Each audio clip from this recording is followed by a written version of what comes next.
Rachel Moore stood before the judge, fully aware that her guilt had been predetermined. The white judge didn't realize he was condemning a federal prosecutor, a fighter against injustice. What happened next would astonish even the most seasoned observers. But let's start from the beginning. The Lincoln District Court was packed that day. Judge Miles Shelby, a man with steely gray eyes and a severe expression, was known for his harsh approach to cases. No one doubted that this trial would proceed swiftly and end with another heavy-handed sentence. Today, a black woman stood before him, someone he barely granted a second glance. Rachel Moore stood straight and composed, hiding any trace of nervousness. In a black suit and professional glasses, she stood out among those accustomed to this courtroom. Her confident posture caught some attention, though not from Judge Shelby. He only cast her a quick look full of concealed contempt before sharply beginning, allowing no opportunity for her to mount a defense. "You exceeded the emergency service parking limit, Ms. Moore," he began with a faint smirk, his irritation barely concealed. "There's no excuse for such actions. The fine will be appropriate." Rachel took a deep breath and replied firmly, "Your Honor, I had an official reason. I parked temporarily to retrieve work-related documents." The judge raised a hand, cutting her off. "It doesn't matter. Parking is prohibited in that area. You think work pressures exempt you from the law?" he said, every gesture filled with icy assurance. "Your fine is $300. I hope you'll respect the rules next time." The room fell silent.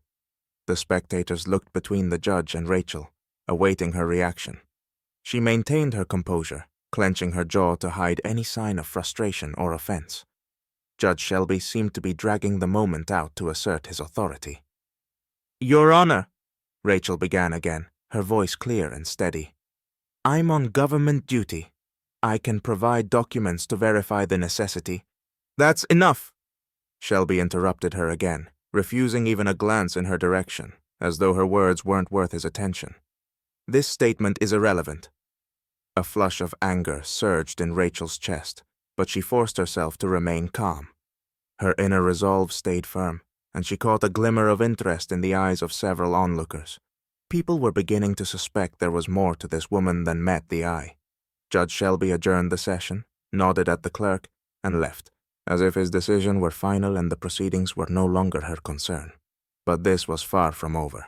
The day after the hearing, the city was abuzz. A video of Rachel Moore in court had spread on social media, capturing her attempts to explain and the indifferent, condescending behavior of Judge Shelby. Social media was soon filled with outrage over how the judge had swiftly sentenced her without giving her a chance to present her side.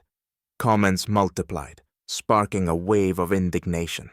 Journalists quickly picked up the story. Within hours, headlines like "Judge finds Black woman without right to defense" appeared across news sites. By midday, a journalist uncovered a crucial detail. Rachel Moore was no ordinary citizen. She was a federal prosecutor known for her investigations into judicial corruption and misconduct in law enforcement. Once this came to light, the situation transformed dramatically. Judge Shelby, who likely thought it was a simple case, began to feel the heat. Calls started pouring in from colleagues worried about the potential repercussions of this incident. Requests for comments flooded the court. Outside, a crowd gathered, holding signs that read, "Justice for all," and "No bias in court." Meanwhile, Rachel knew she needed to decide her next move.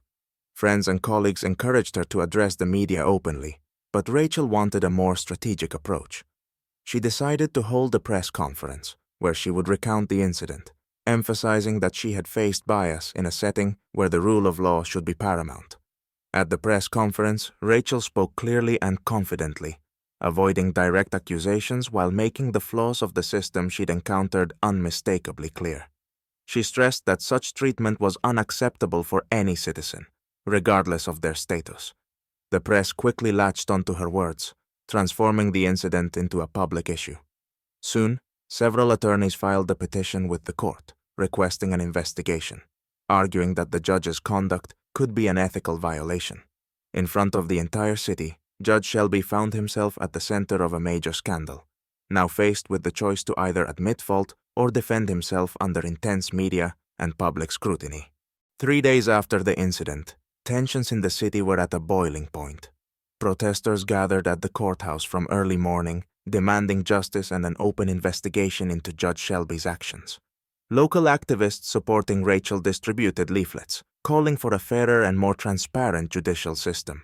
People even came from other cities, having heard about the case through the news and social media. Slogans like "Justice for All," "No Discrimination in Court," and "Support Rachel" echoed on every corner, reflecting the outrage of the residents of Lincoln and their solidarity with Rachel.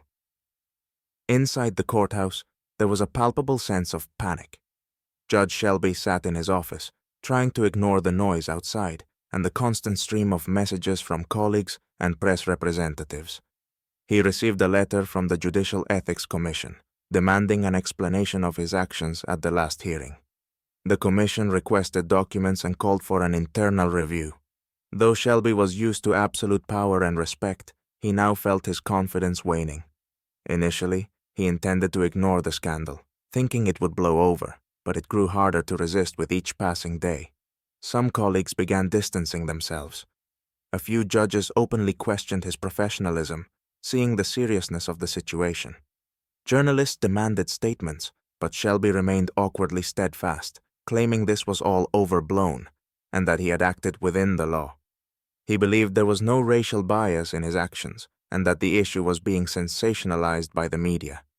Yet he knew deep down that his professional reputation was hanging by a thread. Meanwhile, Rachel began acting more actively and strategically. She held another press conference, emphasizing that her experience with Judge Shelby was not just a personal issue, but evidence of a larger problem. She firmly declared that her case should draw attention to systemic bias and injustice in the judicial process.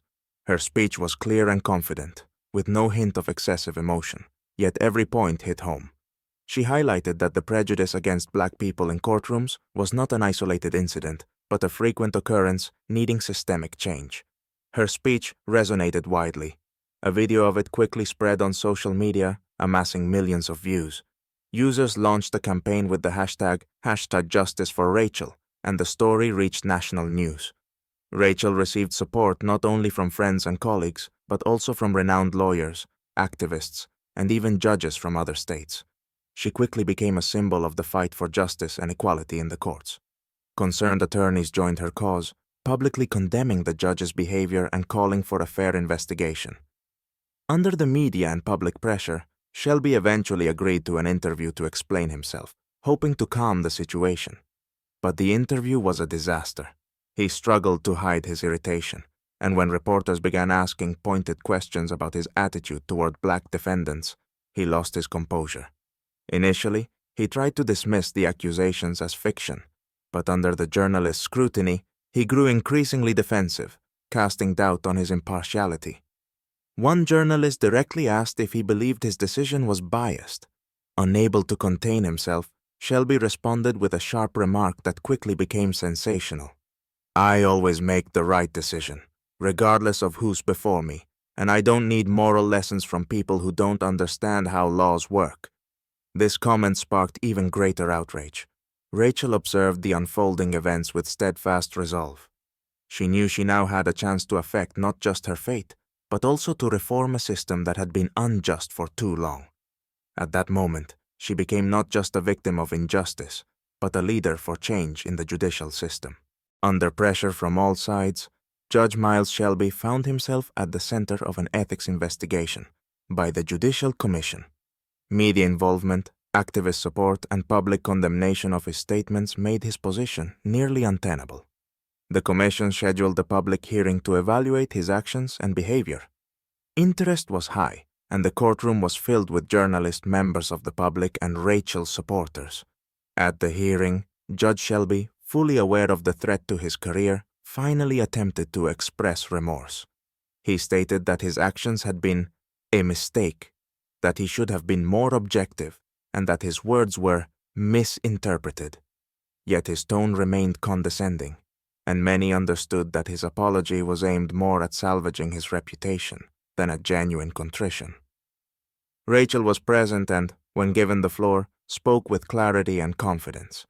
She emphasized that the problem was not only in this one instance, but in a system in need of reform. Her speech addressed not just her personal experience, but the experiences of all who face bias and injustice in courtrooms across the country. Her words sparked another wave of support, with even some commission members visibly approving her stance. A week later, the commission issued its decision.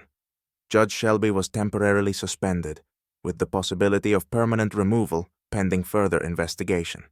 This moment marked a turning point not only for Rachel, but also for Lincoln's judicial system.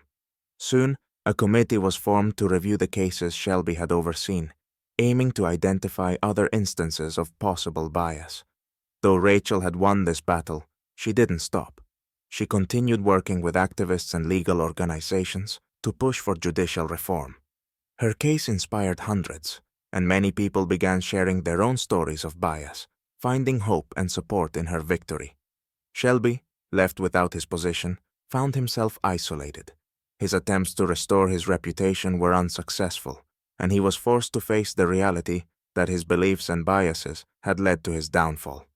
This story became a powerful reminder for the entire judicial system that justice must be the ultimate value in the courtroom, regardless of whether the person standing before the court is a renowned federal prosecutor or an ordinary citizen.